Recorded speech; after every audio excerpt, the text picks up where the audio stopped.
오늘도 우리 다음교회 함께 하신 여러분들을 환영하고 사랑하고 축복합니다. 우리 옆 사람에게 인사합시다. 반갑습니다. 네, 오랜만입니다. 연일 무더위가 기승을 부리고 있고 또 이렇게 갑자기 또 뭐 코로나도 유행이고 감기도 유행입니다. 아픈 분들도 있는데 여러분들 건강 유의하시고 뭐 아프다 할지라도 주님이 다 치료해 주시니까 너무 여러분 기죽거나 이렇게 위축되지 말기 바랍니다. 우리 하나님 여호와 라파의 하나님이십니다. 오늘 말씀 제목은 애굽 땅에 좋은 것이 너희 것임이니라. 애굽 땅에 좋은 것이 너희 것임이니라라는 제목으로 말씀을 전하겠습니다. 형들 앞에서 자신을 밝힌 요셉은 그 정을 억제하지 못하고 아주 바로의 궁예까지 드릴 정도로 크게 울었죠. 방송 대곡을 했습니다. 그리고 이제 뭐 너무 놀라가지고 말도 못한 형들한테 이제 근심하지 말라, 한탄하지 마세요. 왜냐하면 요셉이 이렇게 말한 이유가 뭡니까? 그는 하나님의 섭리를 깨달았죠. 오랜 고난의 시간을 거치면서 하나님의 섭리를 깨닫고 하나님이 나를 먼저 보내셨구나. 당신들을 구원하시기 위해서 나를 이 땅에 먼저 보내셨으니까 당신들 잘못 아닙니다. 걱정하지 마세요. 두려워하지 마세요. 이렇게 말을 한 겁니다. 여러분, 하나님의 섭리를 깨달은 사람들이 진정 승리자입니다. 그래야 여러분 그게 믿음으로 해석이 돼야 우리 삶이 더 풍성해질 수가 있다는 것이죠. 그리고 요셉은 이제 아버지와 가족들을 형들에게 부탁해가지고 다 빨리 데리고 내려와라.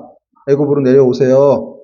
이렇게 말하면서 고센 땅에서 이렇게 살게 할 테니까 그리고 아주 부족함이 없게 내가 다 도와주겠습니다. 그런 아주 말을 했습니다. 이제 요셉의 형제들은 속히 가나안 땅으로 올라가서 야곱에게 요셉이 애굽의 총리가 되었다라는 얘기를 이제 해야 하는 그런 상황이 되었습니다. 그리고 이제 그러기에 앞서서 이 요셉이 아주 크게 울어가지고 그 소리가 이제 바로의 궁예까지 들렸죠. 그리고 이제 바로와 그 신하들이 그 소식을 듣고서 기뻐했다라는 그런 내용으로 오늘 본문이 시작을 하고 있어요. 오늘 말씀을 통해서도 우리에게 주시는 음성은 무엇인지, 메시지는 무엇인지 살펴보는 시간을 갖겠습니다. 16절 말씀 보겠습니다. 요셉의 형들이 왔다는 소문이 바로의 궁에 들림에 바로와 그의 신하들이 기뻐하고. 여러분, 요셉의 형들이 왔다는 소문이 들리니까 바로하고 그의 신하들이 기뻐했다고 그랬어요. 근데 여러분, 사실 애굽 사람들은 이 히브리 사람들을 천하게 여겼거든요. 아주 차별하고 부정한 존재로 여겼습니다. 여러분, 사람 차별하면 안 되겠죠? 부정한 존재로 여기면 안 되는데 애굽 사람들 자체가 원래 히브리 사람들을 목축한다고 천하게 여기고 그랬다는 거죠. 근데 이 요셉이 어느 사람이에요? 히브리 사람이잖아요.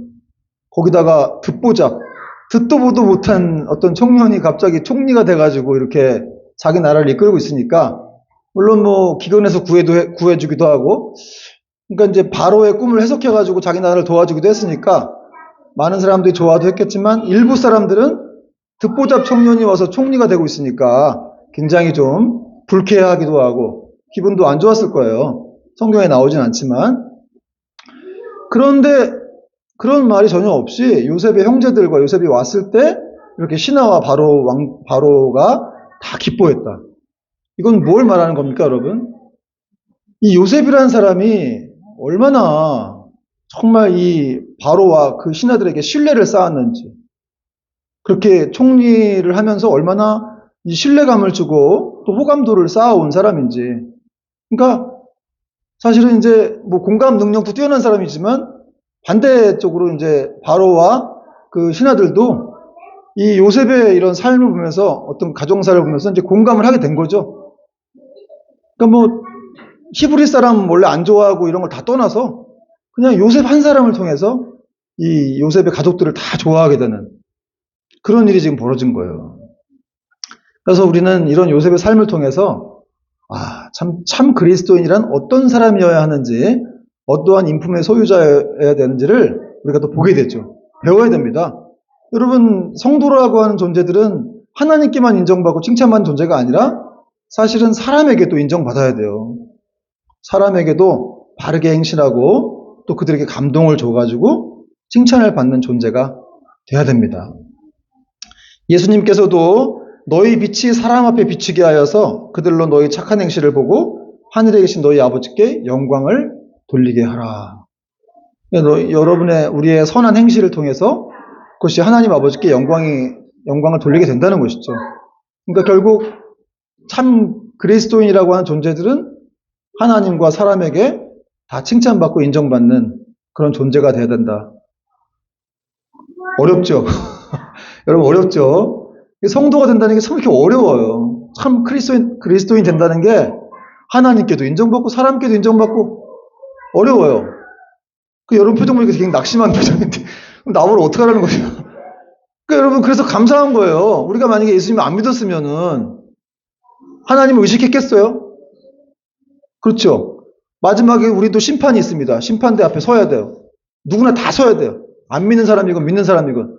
그 심판대 앞에 가기 전까지 우리를 하나님이 이런 과정들을 통해서 흠도 없고 점도 없는 사람으로 만들어주시는 거예요. 성도가 된다는 게 이렇게 중요한 거예요. 이미 우리는 영생을 얻었지만 이제 천국 가기 전까지 우리가 완벽한 존재가 아니니까 그때까지 하나님이 성령의 역사 가운데 우리를 이렇게 만들어 가시는 거죠. 그리고 이제 계속해서 이렇게 고난도 주시고 또 뭐 여러 가지 과정을 통해서 우리를 빚어 가시는 거예요. 그러니까 이런 말씀 들으면 나는 뭐 하나님께도 인정받는 것 같지도 않고 사람밖에 인정받는 것 같지도 않은데 이거 어떻게 해야 되나 이런 생각이 들 수가 있는데 그러니까 어쨌든 여러분 뭐 부모가 자녀에게 뭐가 잘하라고 이렇게 얘기할 때도 어떤 마음으로 얘기하는 거예요? 사랑하니까 너무 사랑하니까 얘기해 주는 거 아니에요, 그죠? 그런 마음으로 여러분 우리도 하나님은 우리를 사랑하는 거는 뭐 부모가 자녀를 사랑하는 것 이상 수십만 배, 수백만 배 이상으로 하나님 우리를 사랑하시는 줄 믿으시기 바랍니다. 그 사랑 안에서 이렇게 성경을 통해서 말씀해 주시는 거예요. 그러니까 성경은 인생의 어떤 설명서라고 할 수 있는데 이 성경을 봐야 정말 하나님 말씀대로 살아가면서 정말 참 이렇게 세상에서도 인정받고 하나님께도 이렇게 칭찬받는 그런 멋진 정금 같은 신앙인이 된다는 것이죠. 우리를 그렇게 빚어간다는데 얼마나 감사해요. 이거 돈 주고 이거 뭐 누가 어디 가서 이거 하겠습니까? 근데 이렇게 하나님의 자녀가 됐다는 것만으로 이렇게 변화된다는 것이죠. 그래서 로마서 14장 18절에도 이로써 그리스도를 섬기는 자는 하나님을 기쁘시게 하며 사람에게도 칭찬을 받느니라 이렇게 되어 있어요. 또 베드로전서 2장 12절에도 너희가 이방인 중에서 행실을 선하게 가져 너희를 악행한다고 비방하는 자들로 하여금 너희 선한 일을 보고 오시는 날에 하나님께 영광을 돌리게 하려 함이라. 결국 이렇게 예수님 믿는 사람들은 하나님과 또 사람 앞에 다 칭찬받고 인정받는 사람이 되어야 된다 그러는데 성령님께서 그렇게 우리를 도와주실 것입니다. 바로는 또 요셉의 형들이 왔다는 소문을 듣고 즉각적으로 이렇게 호의를 베풀어서 조치를 취해 주죠. 그 내용이 이제 17절부터 나오는데 바로는 요셉에게 이르되 왔다는 소문이 듣자마자 바로가 요셉에게 명령했어요. 요셉에게 이르되 내 형들에게 명령하기를 너희는 이렇게 하여 너희 양식을 싣고 가서 가나안 땅에 이르거든 너희 아버지와 너희 가족을 이끌고 내게로 오라. 내가 너희에게 애굽의 좋은 땅을 주리니 너희가 나라의 기름진 것을 먹으리라. 19절 이제 명령을 받았으니 이렇게 하라. 너희는 애굽 땅에서 수레를 가져다가 너희 자녀와 아내를 태우고 너희 아버지를 모셔오라. 또 너희의 기구를 아끼지 말라. 온 애굽 땅의 좋은 곳이 너희 것임이니라. 지금 바로가 요셉의 형들이 왔다는 소문을 듣자마자 바로 요셉에게 명령해가지고 이런 조치를 취해줘야 돼. 그래서 뭐 아버지랑 형들, 뭐 가족들 다 모셔와. 이런 말을 한 거예요. 그러니까 즉각적 조치를 취했다라고 하는 거는 이 바로 왕이 얼마나 이 요셉을 신뢰하고 있었는지, 남달리 그를 총애하고 있었는지를 알 수가 있습니다. 바로가 먼저 어떻게 했어요? 요셉의 형제들에게 여러 대 이렇게 요셉에게 아버지와 가족을 이끌고 내게로 오라 그러면서 내가 너희에게 애굽의 좋은 땅을 주리라 그랬는데 이 좋은 땅이라고 하는 표현은 그냥 가장 좋은 곳을 말해요. 내가 애굽에 있는 가장 좋은 걸 다 주겠다 이런 말입니다. 그리고 또 수레를 가져다가 너희 자녀와 아버지를 모셔와라 그랬거든요. 여러분 수레는 두 가지 기능이 있었어요. 첫째는 어떤 기능이 있겠습니까? 수레는 교통 기능이 있죠. 교통. 그렇죠. 그러니까 이제 늙은 아버지하고 가족들을 또 부녀자들하고 아이들을 태우고 와야 되니까 먼 길까지 그렇게 해서 수레를 보낸 거고 또 한 가지 기능은 뭡니까? 요셉이 살아있다라는 증거예요. 그리고 요셉이 총리가 됐다는 증거입니다. 왜냐하면 이 수레가 있는 나라는 이 당시 애굽밖에 없었어요. 특히 이제 이 수레를 탈 수 있는 사람들은 높은 사람들, 그런 사람들만 탈 수 있었기 때문에 야곱도 아마 알고 있었을 겁니다. 그러니까 이 우리 아들 요셉이 살아있구나, 거기다가 높은 사람 됐구나, 이런 걸 이제 알게 되었다는 것이죠. 그래서 수레를 이렇게 보낸 겁니다. 그리고 또 바로가 뭐라 그랬냐면 기구를 아끼지 말라. 기구를 아끼지 말라. 애굽 땅에 좋은 것이 다 너희 것이다. 이렇게 애굽으로 이사 올 때 바리바리 짐 다 싸들고 오지 말라 이 말이에요.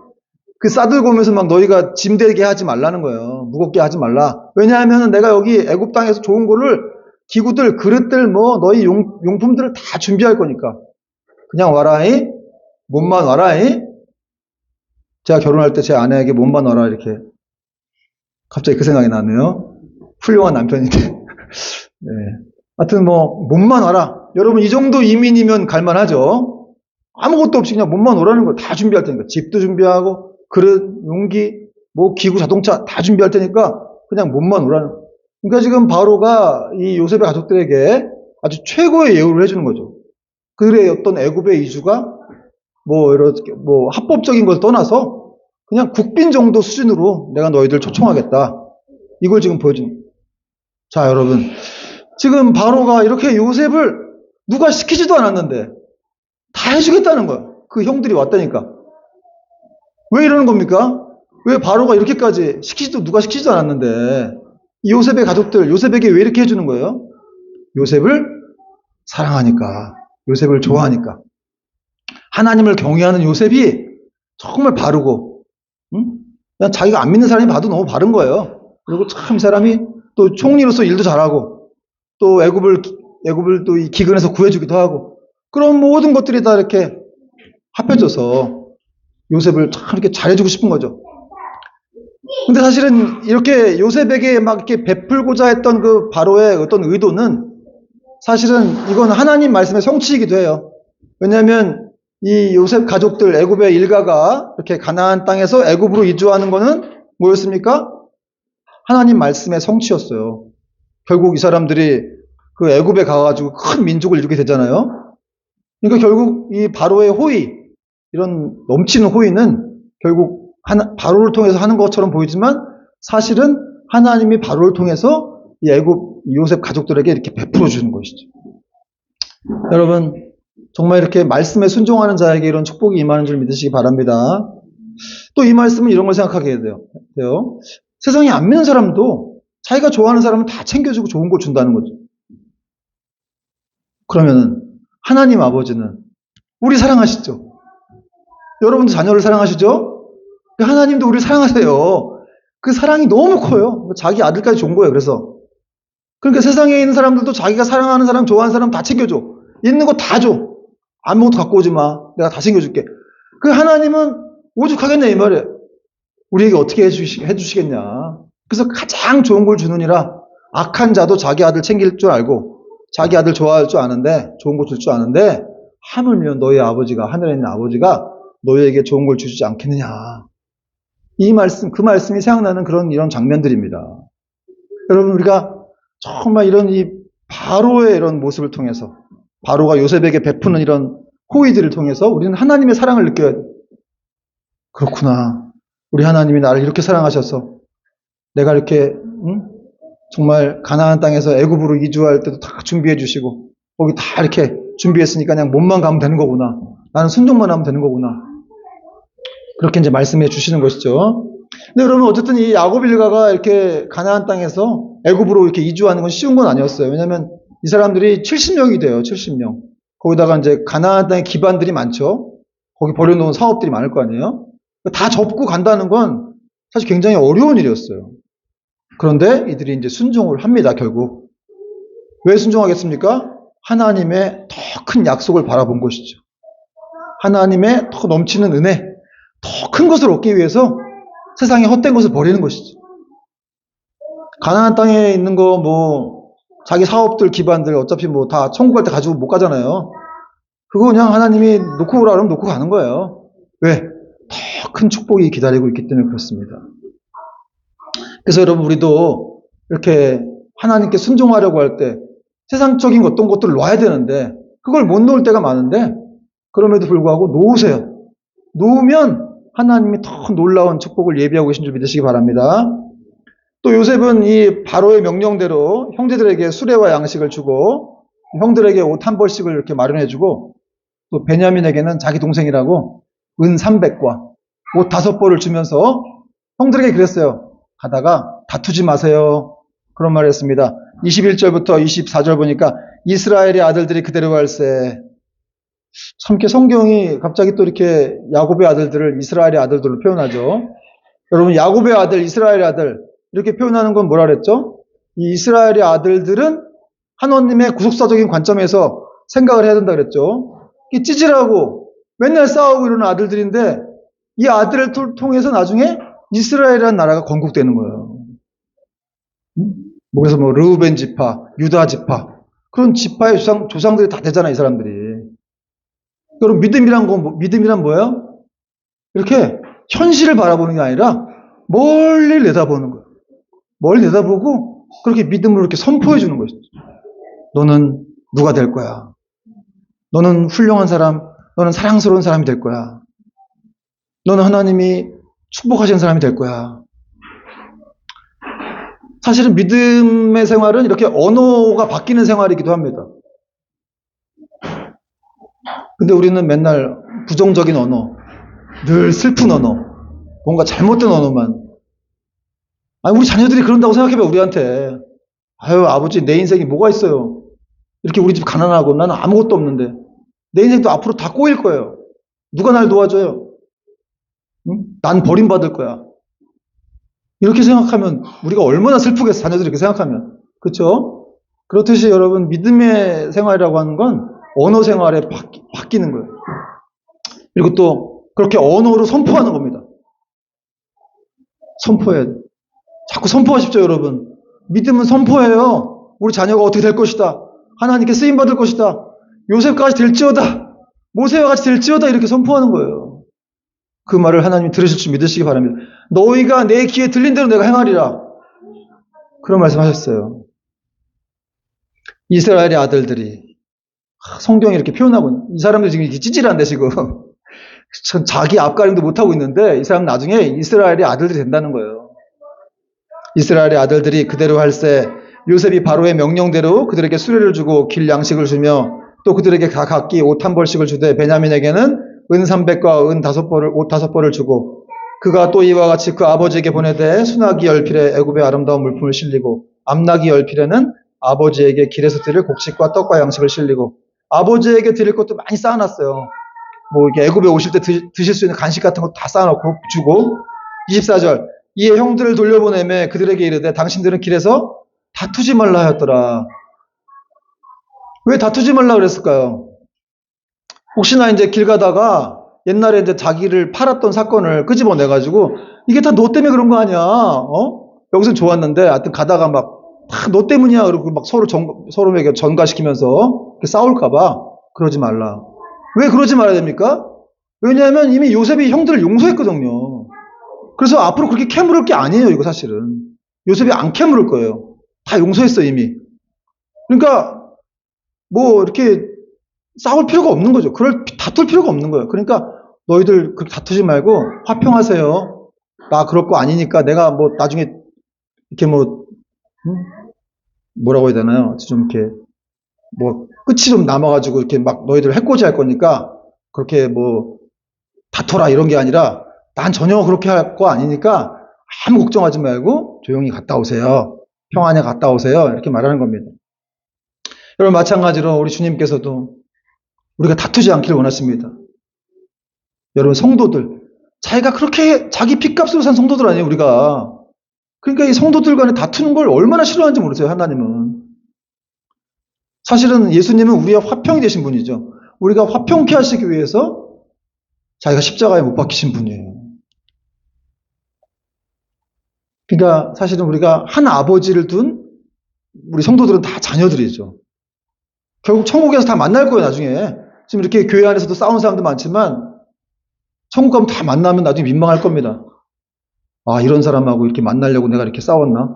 이런 생각이 들 수도 있죠. 이렇게 내가 미워했나? 그 천국에서 다 만날 건데 한 아버지들도 자녀들인데 그렇게 내가 그걸 모르고 이렇게 싸웠구나.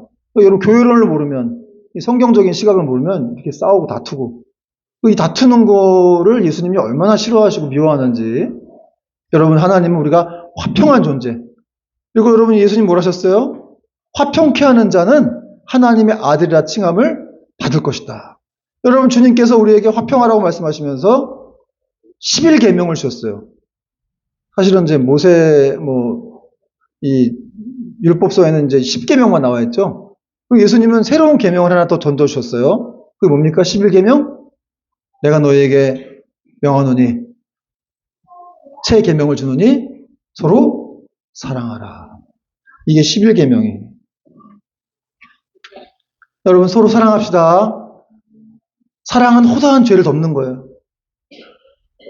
이 사랑이라고 하는 것이 얼마나 위대한 것인지. 우리가 정말 사랑의 사람이 된다고 하면 정말 주님이 너무 기뻐하실 것입니다.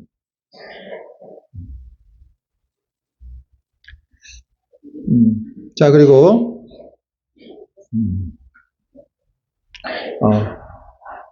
이제 또 형제들은 애굽에서 가나안 땅으로 돌아왔고 이제 야곱을 찾아갔습니다. 25절부터 그 내용이 나오고 있는데, 그들이 애굽에서 올라와 가나안 땅으로 들어가서 아버지 야곱에게 이르러 알리어 이르되 요셉이 지금까지 살아있어 애굽 땅 총리가 되었더이다. 야곱이 그들의 말을 믿지 못하여 어리둥절하더니, 요셉이 죽지 않고 살아있어서 총리가 되었습니다. 아들들이 얘기했더니 그걸 야곱이 어리둥절하고 믿지 못했습니다. 왜 그랬을까요? 그 소식이 너무 기쁜 소식이었기 때문에 그래요. 너무 기쁜 소식이었기 때문에 이게 사실인지 아닌지, 진실이 아닌 듯 싶었던 것이죠.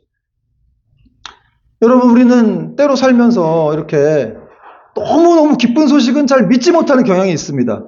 왜 그럴까요? 그렇게 기쁜 소식은 나한테 잘 오지 않는다라고 내가 불신을 갖고 있기 때문에 그래요. 여러분, 이 아브라함의 부인 사라도 이렇게 하나님이 90세에 아기를 준다고 했을 때 그가 불신을 했었습니다. 아이고, 나같이 내가 지금 이렇게 다 끊어지고 이런 사람이 우리 남편 100살인데 무슨 소망이 있으리요. 그렇게 얘기하면서 하나님을 비웃었는데, 속으로 그렇게 얘기했는데 하나님이 그걸 들으셨어요. 왜 사라가 속으로 나를 비웃느냐. 사라가 화들짝 놀라가지고 제가 안 그랬습니다, 하나님. 막 그렇게 얘기를 했었죠. 아니다, 네가 나를 비웃었느니라. 네가 속으로 웃었느니라. 그러니까 여러분, 사실 우리에게 이렇게 기쁜 일이 생긴다고 하는 건 어떤 때 참 이렇게 인간 삶을 오래 살다 보면은 뭐 나한테는 좋은 일이 생길 수 있을 것인가? 이런 생각을 참 해보면서, 그런 일이 또 많이 그동안 안 생겼으니까 더 이제 앞으로도 좋은 일이 없을 거야. 이렇게 생각할 수가 있지만, 사실 그 자체가 이제 하나님을 기대하지 못하는 것이고, 이제 소망을 갖지 못하는 그런 모습이라고 할 수 있습니다. 여러분, 예전에 이렇게 야곱이 자기 아들들이 이제 요셉이 짐승들한테 먹혔습니다 할 때는 쉽게 믿었어요. 그런데 이렇게 살아있어가지고 총리가 되겠다라는 말은 잘 못 믿었던 것이죠. 여러분, 이렇게 우리 사람 안에 있는 이렇게 연약하고 여린 마음들이 늘 소망과 기대보다는 두려움에 더 큰 영향을 받게 된다는 것을 우리가 알아야 됩니다. 연약하고 여린 마음들이 소망과 기대보다는 두려움에 더 많은 영향을 받게 된다는 것이죠. 그래서 우리는 좀 하나님께 강한 믿음을 달라고 기도할 필요가 있어요. 하나님, 성령의 능력으로 내 심령을 강하게 붙들어달라. 이런 기도를 좀 할 필요가 있습니다. 아들들의 말을 믿지 않던 야곱이 요셉이 보낸 수레를 보고서야 기운이 샘솟게 됩니다. 27절 보니까 그들이 또 요셉이 자기들에게 부탁한 모든 말로 그에게 말하며 그들의 아버지 야곱은 요셉이 자기를 태우려고 보낸 수레를 보고서야 기운이 소생한지라. 역시 여러분, 나이를 좀 먹으면 뭘 좀 봐야 돼요. 이렇게 뭘 좀 이렇게 좀 참 항상 이렇게 좀, 그러니까 참 나이를 먹었다고 하는 게 뭔가 좀 기대가 잘 안 되기도 하고, 그냥 그렇게 자기 인생 자체가 그렇게 힘들었기 때문에 앞으로도 기대가 안 되는 거죠. 근데 직접 현실적으로 뭐가 보이니까 이렇게 갑자기 확 살아난 거야. 이 야곱이 기운이 소생했다는 말은 원어로 보면 영이 살아났다 이런 말이에요. 다시 한번 생명이 돌아왔다 이런 뜻인데, 그 정도로 엄청난 기쁨이 야곱에게 임한 것입니다. 여러분, 이 야곱에게 요셉이 어떤 존재인지 아시겠죠? 이제 하나님의 큰 은혜를 경험한 야곱이 조카도다 이렇게 말을 합니다. 우리 28절 마지막 절인데 같이 한번 읽겠습니다. 시작. 이스라엘이 이르되 조카도다. 내 아들 요셉이 지금까지 살아있으니 내가 죽기 전에 가서 그를 보리라 아니라. 요셉이 살아있다는 것을 알게 되자 엄청난 기쁨 속에서 이스라엘은 조카도다 그랬어요. 이 조카도다라는 말은 충분하다, 넘쳐난다, 아주 넉넉하다 이런 말입니다. 더 이상 다 필요 없다 이겁니다. 여러분 그렇습니다. 여러분 죽었다고 생각했던 아들이 살아났는데 이보다 더 기쁘고 만족스러운 일이 어디 있겠습니까? 그렇죠? 탕자의 비유에서도 보면은 진짜 집 나간 탕자가 죽었는지 살았는지 모르다가 걔가 돌아와가지고 돌아오니까 아버지가 아직도 거리가 먼데 버선발로 뛰어나가가지고 그 아들을 목을 끌어안고 돌에 맞을까봐 끌어안고 데리고 들어와서 집에서 가락지 껴주고 송아지 잡아주고 잔치를 벌였죠. 그러면서 예수님은 그런 비유를 통해서 뭐라셨어요? 이렇게 죄인 한 사람이 회개하는 거, 죽었던 사람이 살아나는 것 자체가 하늘에는 가장 큰 기쁨이다. 이런 말씀하셨다는 것이죠. 그러므로 여러분, 우리는 하늘에 속한 사람들로서 우리 성도들은 이렇게 세상에서 돈 많이 벌고 뭐 성공하고 이런 걸로 기뻐하고 만족하는 존재가 아니라는 것이죠. 그럼 어떤 걸로 만족합니까? 죽었다고 생각하는 사람이 살아난 것으로 인해서 정말 죽었다고 생각한 그 영혼이 완전히 이렇게 회복된 것으로 인해서 우리는 기뻐하고 만족하는 그런 존재라는 거예요. 여러분 실제로 저는 사역을 제가 20년 넘게 했으니까 이렇게 뭐 교회를 안 나와서 뭐 1년 동안 안 나오고 2년 동안 안 나오고 이런 사람들 제가 기도 오래 했거든요. 1년도 기도하고 2년도 기도하고 근데 오늘 교회에 와 있는 거예요. 특히나 이제 안 믿었던 사람들 요즘 뭐 가나안 성도라고도 하는데 안 나가 성도 그런 분들 막 몇 년씩 안 나가다가 갑자기 교회에 와 있어. 와, 그 기쁨은 너무너무 말로 표현할 수가 없더라고요. 세상적인 기쁨, 자동차 사고, 뭐, 집 사고, 뭐, 이런, 뭐, 핸드폰 사고, 이런 기쁨, 뭐, 얼마나 가요? 일주일? 한 달? 뭐, 그렇죠. 그러나, 이 영혼이 돌아오는 기쁨은 진짜 경험한 사람만이 아는 것 같아요. 여러분이 기도하는 그렇게 안 믿는 분들, 가족분들 계시죠? 그분들이 지금 여기 자리에 앉았다고 생각해 보세요. 여기 앉아서 예배를 드리고 하나님 앞에서 뭐 눈물 흘리고 있다고 생각해 보면 얼마나 기쁘겠나, 이 말이에요. 또 하나 여러분, 성도는 누구로 인해서 만족하는 존재입니까? 예수 그리스도로 인해서. 그분 한 분만으로 만족하고 또 그분 안에서 삶의 의미를 찾는 자들입니다. 여러분은 지금 무엇으로 만족하고 있습니까? 어떤 것으로 삶의 의미를 찾고 있어요? 돈입니까? 뭐 안정된 직장과 좋은 집입니까? 여러분 그러나 성도는 그런 것으로 만족하는 존재가 아닙니다. 또 그런 것으로 만족할 수도 없어요. 우리가 영혼을 사모하는 존재로 지음받았기 때문에 여러분 야곱에게 요셉이 이렇게 삶의 큰 의미였듯이 모든 사람들마다 다 자신의 삶의 의미들을 갖고 있어요. 그걸 가장 소중하게 여기기도 하고 가장 사랑하기도 하죠. 그래서 어떤 사람은 돈을 사랑해서 그 돈을 가장 소중한 가치로 여깁니다. 그게 없어지면 큰 절망을 하는 거예요. 신앙생활 잘하다가도 돈이 없어지면 너무 낙심하고 힘들어요.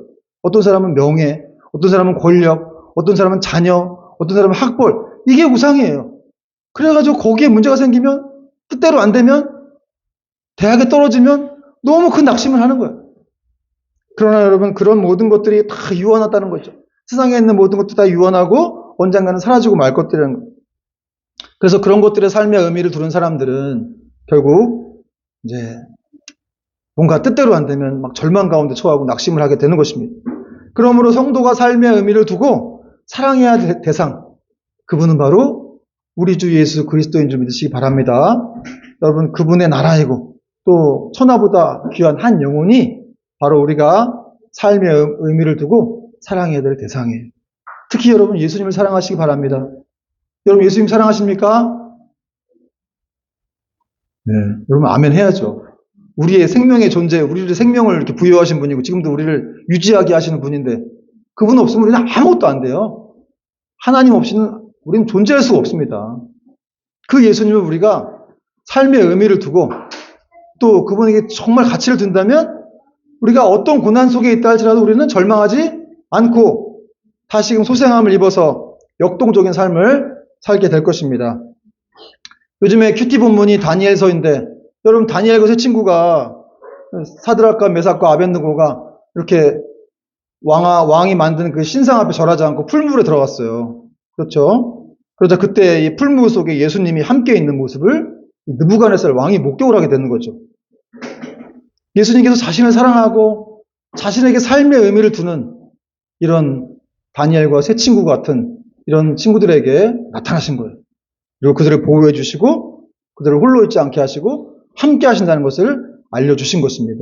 여러분, 우리가 정말 우리도 예수님을 삶의 의미를 두고 있죠. 그분의 자녀이고 그분을 사랑하기 때문에 우리가 고난에 있을 때 결코 우리가 홀로 있지 않습니다. 주님이 함께 하심을 믿으시기 바라요. 마지막으로 제가 이야기 하나 하고 마치겠어요. 얼마 전에 했던 드라마가 있던 것 같은데 여러분 그 슈룹이라는 드라마 보셨습니까? 슈룹? 이 슈룹이 그 옛날 말이라고 하더라고요. 어떤 거의 옛날 말이냐면 우산의 옛날 말이래요. 우산. 우리 사모님 알고 있었네요. 슈룹이 우산의 옛날 말인데 그럼 왜 제목이 우산인가 하는 것은 이 조선시대 아들을 보호하는 어머니의 사랑을 이렇게 묘사한 것이라고 하더라고요. 이제 그게 중요한 건 아니고 이 슈룹의 이 드라마 내용 중에서 이런 내용이 있었어요. 한 양반이 자기 집에 하녀를 이렇게 겁탈한 거예요. 그리고 그 죄를 그 여자에게 다 뒤집어 씌웠어요.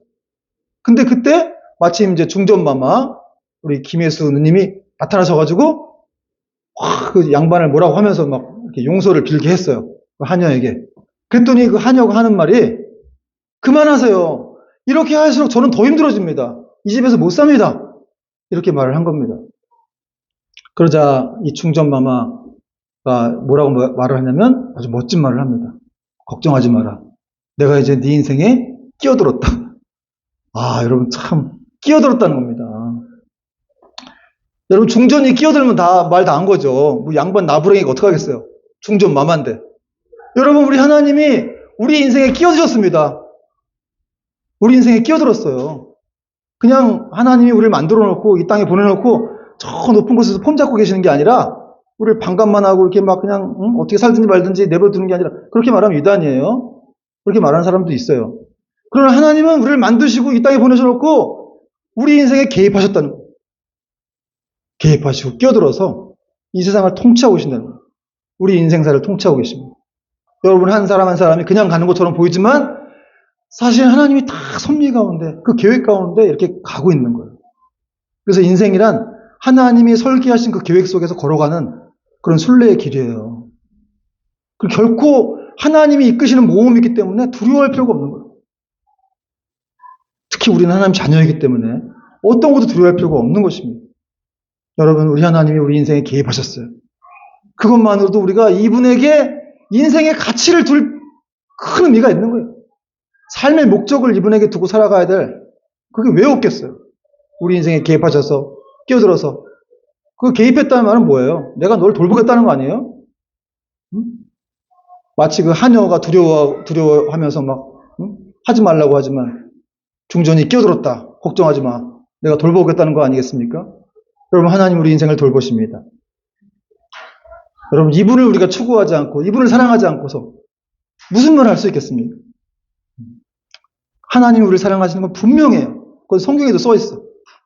근데 문제는 우리예요. 우리가 마음이 왔다 갔다 하기 때문에. 그래서 우리는 성령님 때문에 우리는 하나님을 떠날 수는 없지만 어쨌든 계속해서 하나님을 사랑하는 그 말씀과 동행하는 저와 여러분 될 줄 믿습니다.